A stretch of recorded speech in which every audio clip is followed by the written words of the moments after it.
Kunoichi Sumire is finally here on Global, and this is definitely a banner you want to consider to improve your melee teams on Guardian Tales. Who is worth your gems on the upcoming Kunoichi Sumire banner?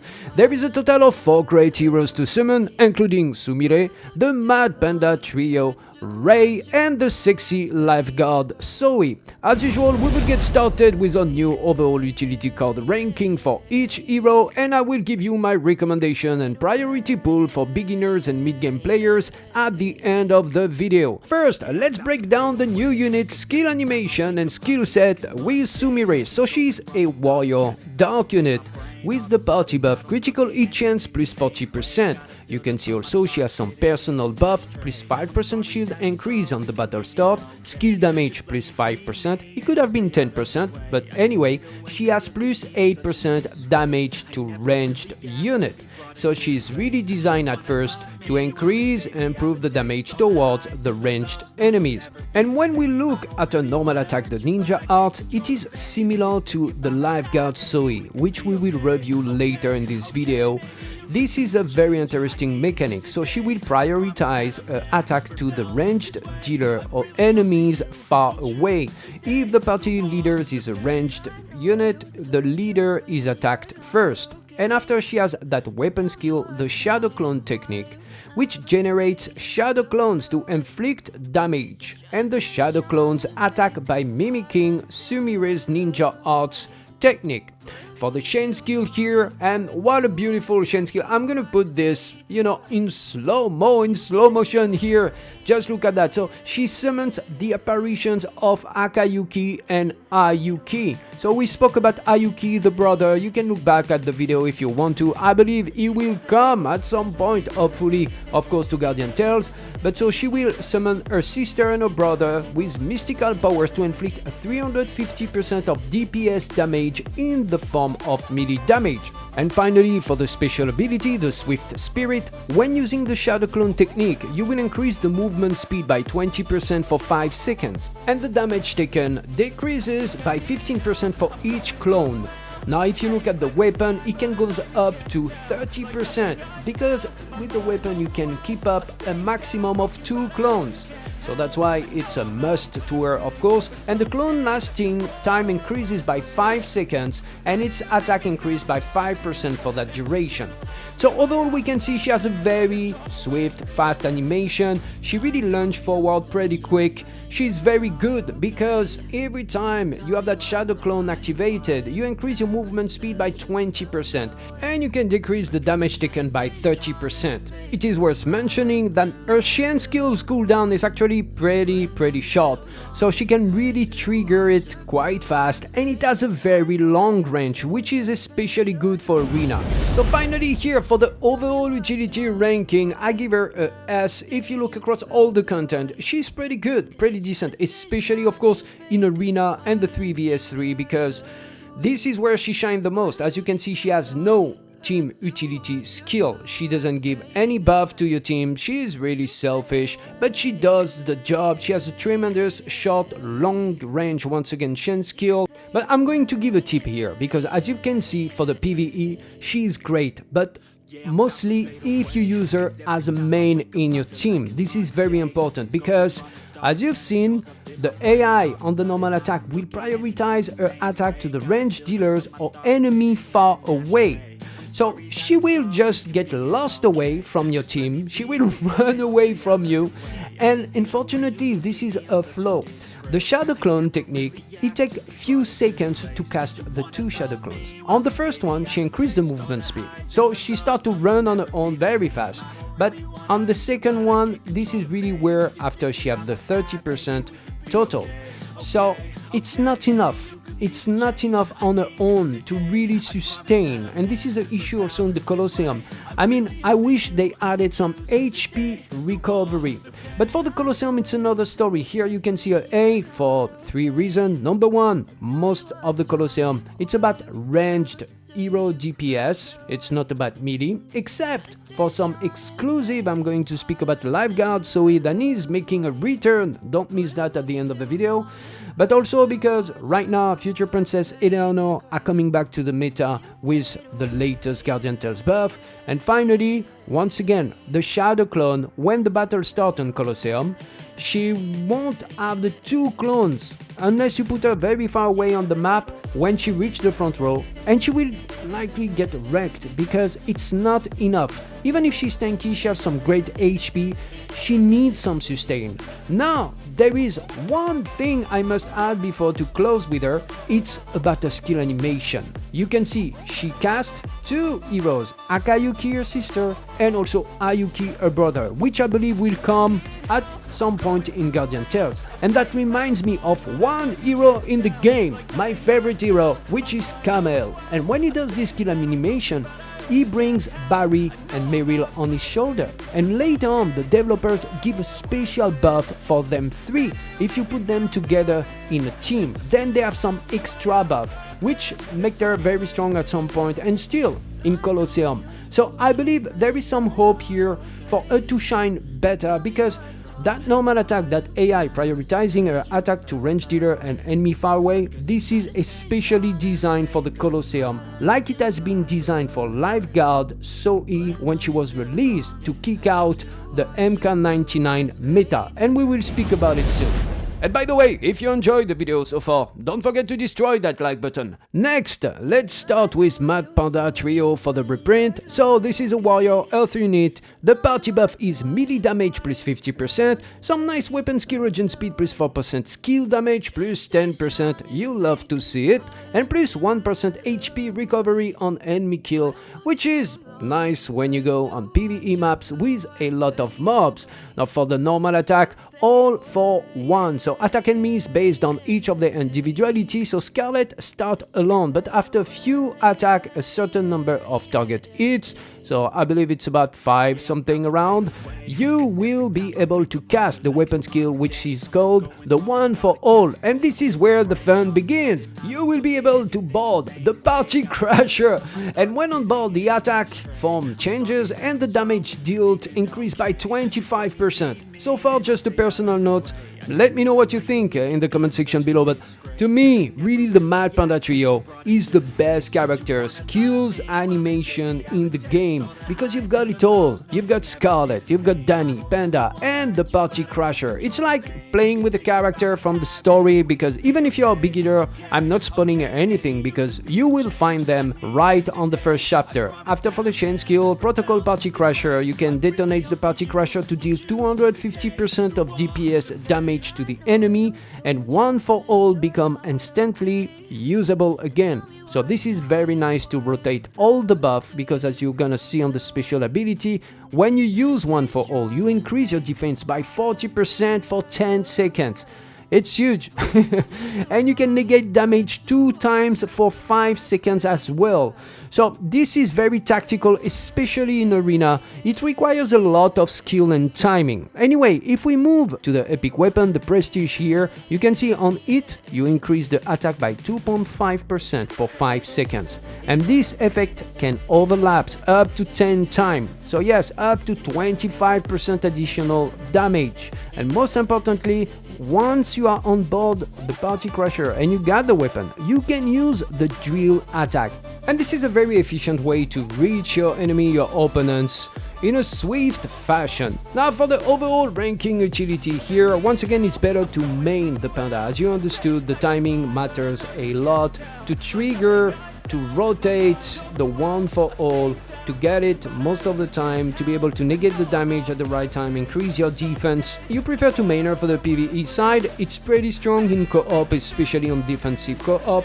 And after for Arena 3vs3, it requires a lot of skill and also the right setup. It's better to go, for example, with a double type of tank to make it really hard to kill, and also to be able to chase your opponent and to deal those chain skills that can be triggered quite fast, deal some reasonable damage. And even if the Mad Panda Trio is of course not optimal for the Guild Raids and Colosseum at all, it remains a very fun unit to play, of course, and this is by heart a collector item.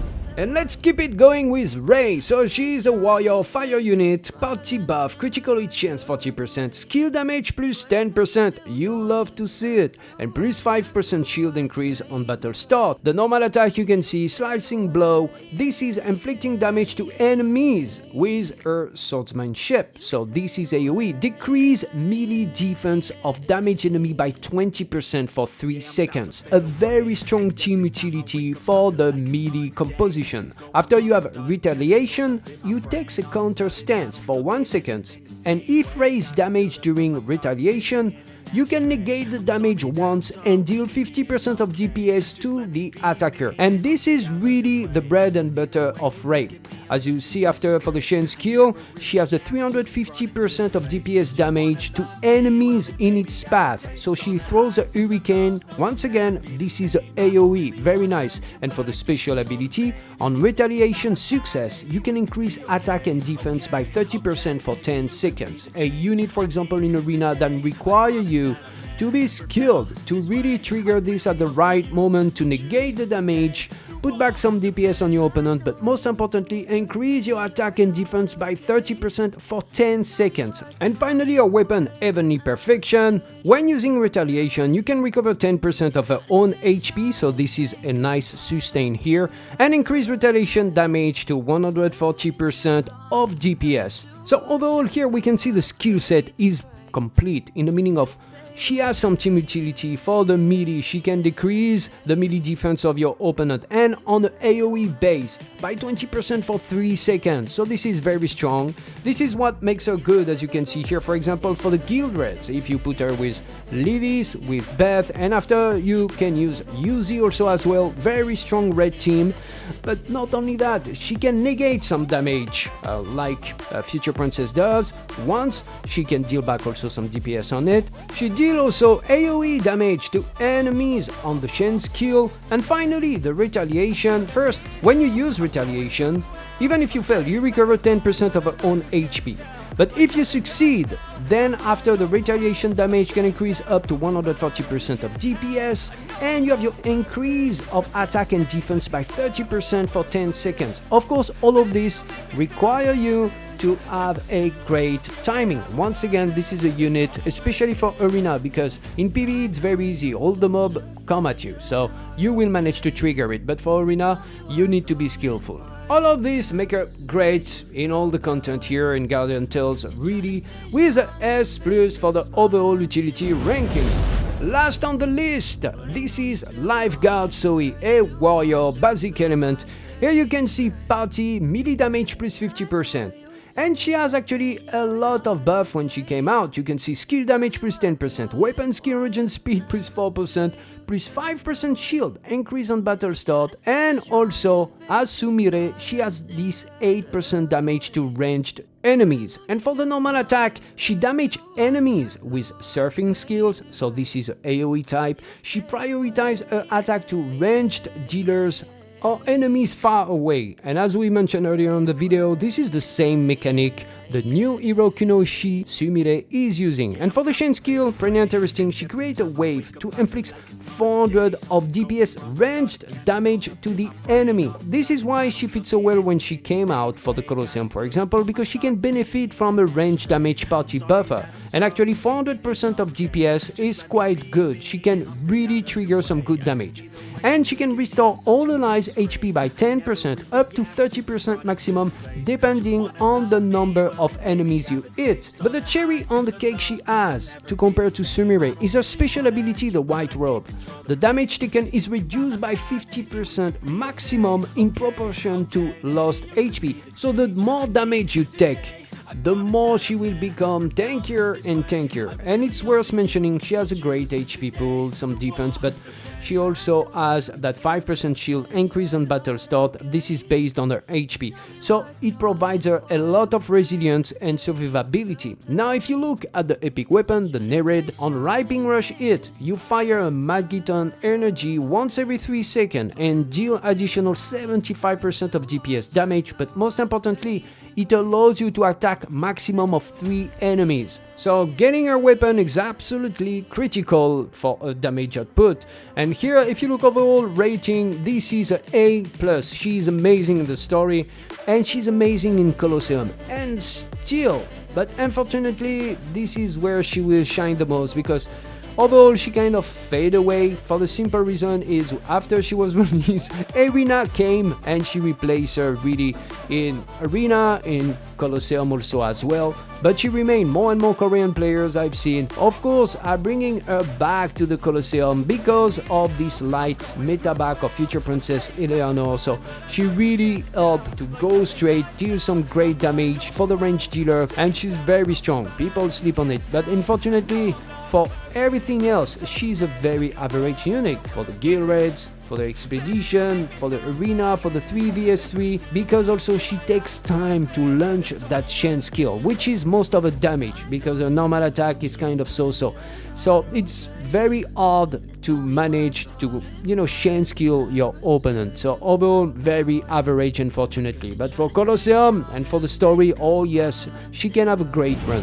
And now it is time, who is worth your gems? And we are going to speak about the priority pool for beginners and mid-game players. Let's start with the bottom. At number 4, it will be Sohee. She's just very niche, and she's great and still good in the Colosseum, amazing. In the story also she can do some work, but elsewhere there are just much better units out there to invest, especially for beginners. After we have the Mad Panda trio, a very nice collector item. It will deserve a Z. Just to me personally, about the skill animation, there is nothing close to it. I really love what they did here. It's too much to take, it's so fun to play, and if you are a skillful player, it's still competitive in arena. And for the second spot here, a very tight decision, but it will be Sumire first. Very strong arena unit. You will likely run away early on in the fight just to take the time to get your 2 clones at the right moment to get all that buff, and most importantly to reduce the damage taken by 30%, and just that very long range and very fast chain skill that deals some decent damage, plus that movement speed that help you to move all around the map. And for the other content like PvE, it will be best if you control her as a main in your team. And for the first spot, you understood this is Rei, and I gave here Rei an H over Sumire simply because she has that great team utility on the normal attack, being able AoE damage, to be able to decrease the enemy's melee defense if you run, of course, a melee comp, which you should. It's a huge plus here on the overall rating across all the content, most of the content. Once again, she's great in arena, but she requires much more skill because you need to trigger that retaliation success, that stance, which lasts just 1 second. So you need to be very skillful in order to pump up attack and defense and be competitive there. But overall, a fantastic unit across all the content, especially in guild raids currently right now. Very, very good addition to your team. And please let us know in the comment section below what will be your pick. Are you summoning or not on this banner? Once again, thank you so much for watching. If you appreciate the content, don't forget to destroy that like button, to hit that bell and turn on your notification to support the channel. We just reached 2,000 subs. I thank you so much. I'm very grateful for that. And as usual, I wish you all to be safe, to be well, and until the next, stay tuned, everybody. What's wrong and why you never said you felt that way? Guess you're trying to stay strong and fake a smile until I look away. But I've known you too long, it hurts to watch your blue eyes fade to gray as you fade away.